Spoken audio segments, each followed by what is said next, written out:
ዮንግ ወርክሾፑ ላይ ከሌሎቹ ሴቶች ጋር በመሆን ስራዋን እየሰራች ነው። እጆቿ በፍጥነትና በትክክል ይንቀሳቀሳሉ። ስፌቷ ንጹህ ሲሆን ከማንም በበለጠ ፍጥነት ትሰራለች። ነገር ግን ከአድናቆት ይልቅ የምታገኘው ሹክሹክታን ነበር። ጃንግ የምትባል አንዲት ሴት ዮንግ አማቾቿ ከሞቱ በኋላ እድለኛ ህይወት እየኖረች መሆን አለበት በማለት ታማርራለች። ባሏ ከጠፋ በኋላ ርስቱ በሙሉ የዮንግ እንደሚሆን ገምታለች። ጃንግ ዮንግ ፈገግታ እንደማታውቅና ሁሌም የተናደደ እንደምትመስል በማማረር ትቀጥላለች። ጩኸቷ የሚቆመው ሌላዋ ሴት ጊዮንግ ዝም እንድትል ስትነግራት ብቻ ነው። የዮንግን ዝምታ እውነተኛ ምክንያት የምንረዳው እዚህ ጋር ነው። ከዓመታት በፊት ታላቅ እህቷ በጃፓን ጦር በግዳጅ ሥራ ተወስዳ ነበር። ዮንግ ራሷ የወሲብ ባሪያ ልትሆን ምንም አልቀራትም ነበር። እሷን ለመጠበቅ ወላጆቿ በ14 ዓመቷ እንድታገባ አስገደዷት። ሰርጉ የተጣደፈ ሲሆን ከዛ በኋላ ባሏን አግኝታው አታውቅም። በዛን ጊዜ ጃፓን ውስጥ ይማር ስለነበር ተመልሶ አልመጣም።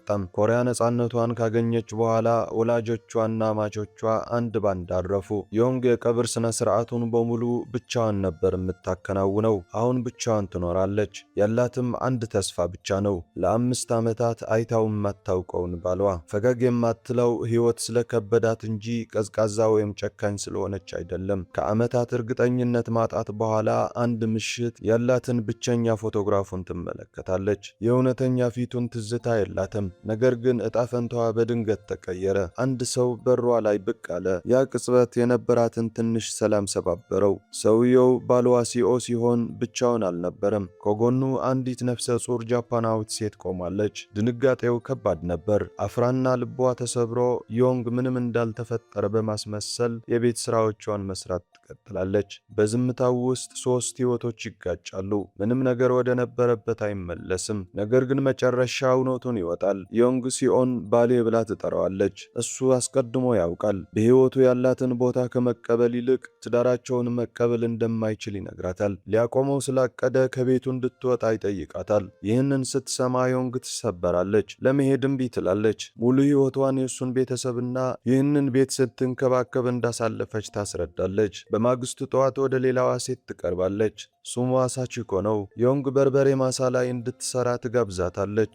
እዛም ቀደም ሲል ዮንግን ስትሰድብ የነበረችው ጃንግ አሁን ትከላከልላታለች። ሲኦን ከሌላ ሴት ጋር ስለተመለሰ አስከፊ ሰው ብላ ትጠራዋለች። ዮንግ በሳቺኮ ላይ ምንም እድል እንደሌላት ታምናለች። በድንገት አንዲት ነፍሳት እጇ ላይ ስታርፍ ሳቺኮ ትደነግጥና በጃፓንኛ ትጮኻለች። ዮንግ ወዲያውኑ ውሃ ትደፋባትና ኮሪያ ውስጥ ስለምትኖር ኮሪያኛ እንድትናገር ታስጠነቅቃታለች። ማሳ ላይ ስራዋን ከጨረሰች በኋላ ዮንግ ሚስተር ኮንግን ታገኛለች። ተጨማሪ ገቢ እንድታገኝ እንደገና መስፋት እንደምትችል ትጠይቀዋለች። ነገር ግን እሱ እምቢ ይላል። ለሱ ገንዘቡ ቤቷ የምትኖረውን ጃፓናዊት ሴት የሚጠቅም ከሆነ እሷን መክፈል ትርጉም እንደሌለው ይነግራታል። በኋላ ዮንግ ደሞዟን ስትቆጥር ቃላቶቹ በአእምሮዋ ያስተጋባሉ።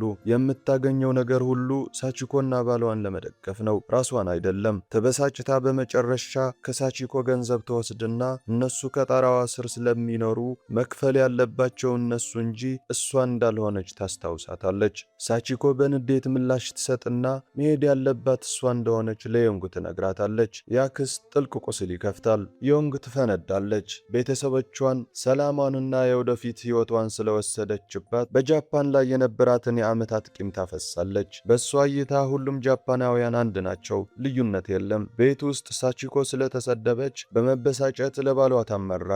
ነገር ግን ውጥረቱ ከመርገቡ በፊት ዮንግ ምግብ ይዛ ትመጣለች። በምግብ ሰዓት ቦታ ለማጋራት እንደማትፈልግ ለማሳየት ሆን ብላ ሳህኖቹ ለየብቻ ታደርጋለች።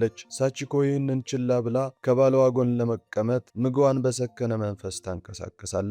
በዛ ምሽት ዮንግ ውስጥ ለመተኛት ትንቢ ትላለች። 2 ክፍሎች ብቻ ሲኖሩ የእሷ ክፍል ከባሏ ክፍል ጎን ነው። ከውጭ ሲያያት ሲሆን መጥቶ ውስጥ እንድትተኛ ሊያሳምናት ይሞክራል። ትዕቢቷንና ቂሟን እንደያዘች እምቢ ትላለች። አንድ ግራ የሚያጋባ ቅጽበት ሲኦ እሷ ላይ እንዲወድቅ ያደርገዋል። ሁለቱም በህፍረት ይደርቃሉ። በሚያሳዝን ሁኔታ ሳቺኮ ሁሉንም ነገር ታያለች። ለመጀመሪያ ጊዜ ሲኦ ዮንግን በእውነት ይመለከታታል። በመጨረሻም የጥፋተኝነት ስሜት ይሰማዋል። ለቤተሰቡ ላደረገችው ነገር ሁሉ ስላላመሰገናት ይቅርታ ይጠይቃታል። አሁን እንደ ሚስቱ እንደሚቀበላትና ከሷ ጋር በትክክል መኖር መጀመር እንደሚፈልግ ይነግራታል። ያንን ስትሰማ ዮንግ ግራ ትጋባለች። ለዚህ ድንገተኛ ለውጥ እንዴት ምላሽ እንደምትሰጥ ግራ ይገባታል። በማግስቱ ጠዋት ለጃንግ ሚስጥሯን ታካፍላለች። ባለፈው ምሽት ልቧ ይመታ እንደነበር ታምናለች። ጃንግ በመጨረሻ በፍቅር እየወደቀች ሊሆን እንደሚችል በግልጽ ታሾፍባታለች። ሳቺኮ ልብስ ስታጥብ ሁሉንም ነገር ትሰማለች። በስሜቷ ውስጥ ሆና ዮንግ ዝናብ እንደሚዘንብ ትረሳለች። በመጨረሻ የልብስ ማጠቢያውን ለማስገባት ስትወጣ የሲኦን ጫማ በጥንቃቄ ታጸዳለች።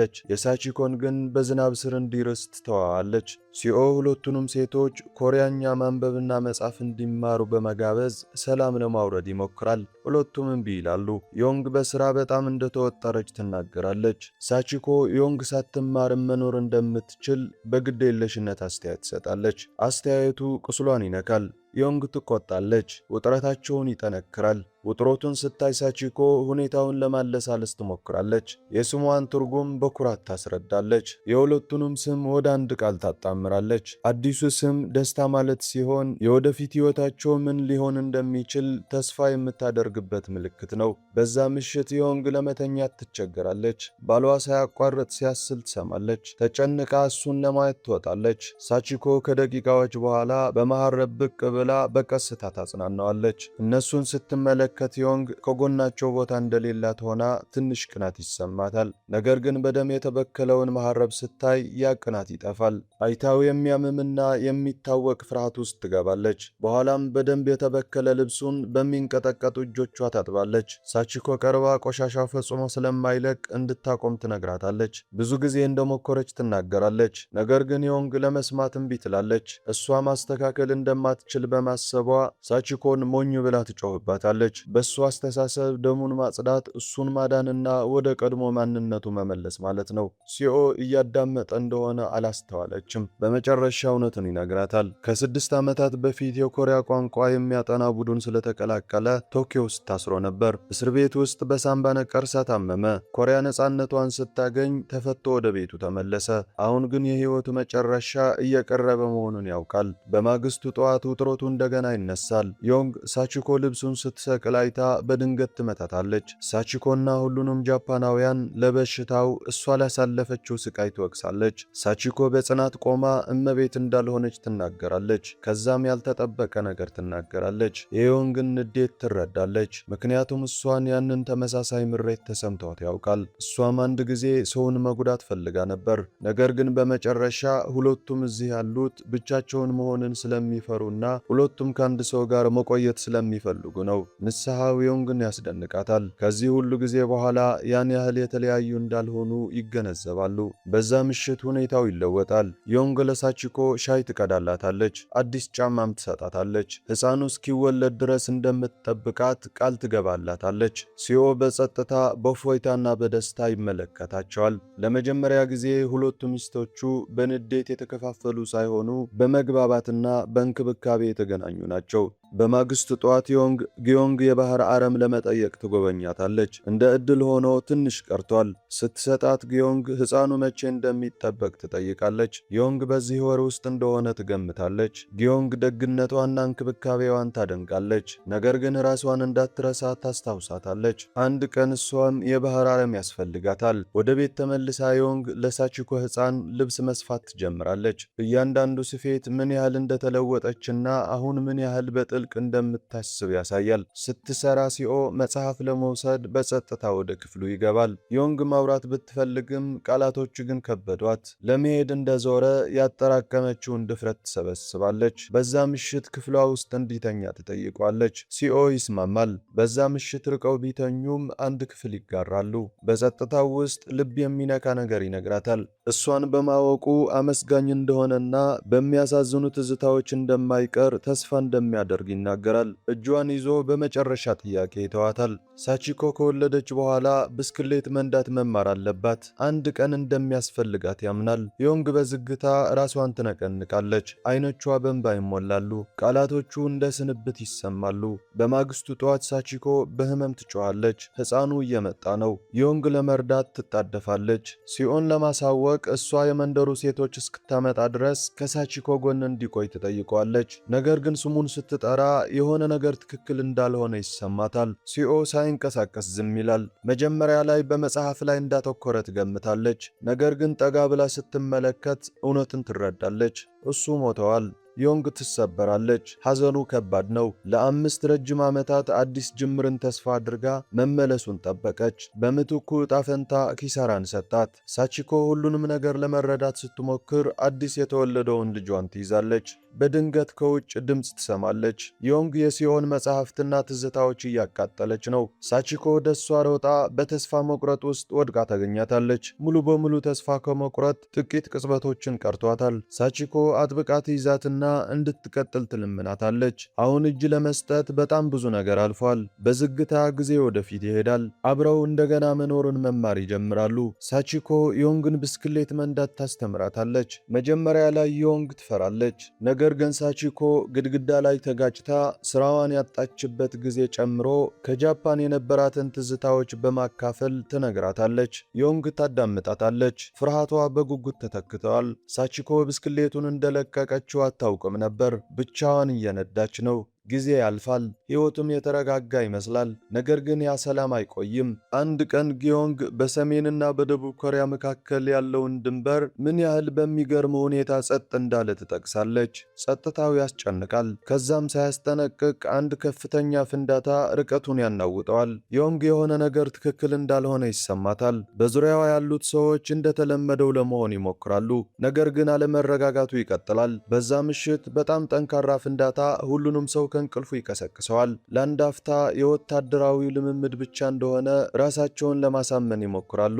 ነገር ግን የማስጠንቀቂያ ደወሎች መጮህ ይጀምራሉ። እውነታውን ችላ ማለት የማይቻል ይሆናል። ዮንግ ከመስኮት ወደ ውጭ ስትመለከት ትርምስ እየተፈጠረ መሆኑን ታያለች። እሷና ሳቺኮ ከሌሎች የመንደሩ ነዋሪዎች ጋር መጠለያ ፍለጋ ከቤት በፍጥነት ይወጣሉ።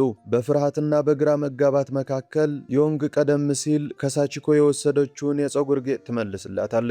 ይህች ትንሽ ምልክት ሊናገሩት የማይችሉትን ሁሉ ትናገራለች። ልክ እንደተረፉት ሁሉ ይህንንም እንደሚጋፈጡ ቃል ትገባለች። ነገር ግን አደጋ በፍጥነት ያገኛቸዋል። አንድ የወታደሮች ቡድን ጠላትን በመፈለግ አካባቢውን ይወራል። ሕፃኑ ማልቀስ ይጀምራል። ድምፁም ትኩረትን ይስባል። ሳቺኮ ስትናገር የጃፓንኛ አነጋገሯ አሳልፎ ይሰጣታል። አዛዡ እሷን ለመውሰድ ይወስናል። ዮንግ ትደነግጥና ሳታመነታ ትንቀሳቀሳለች። አንድ ጠርሙስ ይዛ ወታደሩን ትመታዋለች። ራሱንም እንዲህ ስታደርገዋለች። እሷና ሳቺኮ ይሸሻሉ። ወታደሮች ከኋላቸው እየተከተሏቸው በጫካው ውስጥ ይሮጣሉ። የተኩስ ድምፅ በዛፎቹ መካከል ያስተጋባል። ድምፅ ላለማሰማት እየሞከሩ በጥንቃቄ ይንቀሳቀሳሉ። ነገር ግን አብረው መሮጥ እንደማይችሉ ግልጽ ሆነዋል። ዮንግ ሳቺኮ ሕፃኑን ይዛ እንድታመልጥና እሷ ወታደሮቹን እንደምታታልል ነገረቻት። ሳቺኮ መጀመሪያ ላይ እሷን ማጣትን በመፍራት እምቢ ትላለች። ነገር ግን ዮንግ ትጸናለች። አብረው ከቆዩ ሁላቸውም ይሞታሉ። ቀደም ሲል የጎበኙት ቦታ በቀይና በቢጫ ጨርቅ ምልክት የተደረገበትን ዛፍ ታስታውሳታለች። ያ የመገናኛ ቦታው ይሆናል። ፀሐይ እስክትጠልቅ ድረስ ካልመጣች ሳቺኮ ሕፃኑ ጋር ወደ ጃፓን መመለስ አለባት። ከመሄዷ በፊት ዮንግ ጮክ ብላ ተናግራው በማታውቀው ነገር ታላቅ እህቴ ብላ ትጠራታለች። ከዛም ትሮጣለች፣ ከፍርሃት ሳይሆን ከፍቅር የተነሳ። ወታደሮቹ ወደ ጫካው ጠልቀው ያሳድዷታል። ትከበባለች። መሳሪያዎች ይነሳሉ። ጃፓናዊ ስለሆነች ሳይሆን አንዲትን ስለጠበቀች በአንድ የተኩስ ድምፅ ሁሉንም ነገር ያበቃል። በመገናኛ ቦታው በቀይና በቢጫ ጨርቅ ምልክት የተደረገበት ዛፍ ስር ሳቺኮ ልጇን ይዛ እያለቀሰች ትጠብቃለች። ፀሐይ ትጠልቃለች። ሌሊት ይገባል። ዮንግ በጭራሽ አትመለስም። ከዓመታት በኋላ ጊዜ ሁሉንም ቀይሮታል። ሳቺኮ አሁን አሮጊት ሴት ሆናለች። ከጎኗ ሌላ ሴት ተቀምጣለች። እሷም ያደገችው ልጇ ነች። ልጇ የተሰየመችው አይታት በማታውቀው ሴት ዮንግ ስም ነው። ልጇ እናቷ ለምን በሐሳብ እንደጠለቀች ትጠይቃታለች። ሳቺኮ በሌላ ትዝታ ውስጥ ጠፍታለች። ጮክ ብላ ተናግራው የማታውቀውን ትዝታ። ለዓመታት ፍቅርን የጠበቀች ነገር ግን ሕይወቷን የሰጠችው ቀደም ሲል እንደ ጠላት በኋላም እንደ ቤተሰብ ያየቻትን ልጅ ትዝታ። ሳቺኮ የአንገት ሐብል ትይዛለች። ዮንግ ከረጅም ጊዜ በፊት የሰጠቻት። ፈገግታዋ መራራ ጣፋጭ ነው። ጊዜ ከዛች ልጅ ትዝታ በስተቀር ሁሉንም ነገር ወስዷል። በልቧ ውስጥ ዮንግ አልጠፋችም። እዛው ትቀራለች። ሁሌም ወጣት፣ ሁሌም ደፋር፣ ሁሌም የተወደደች።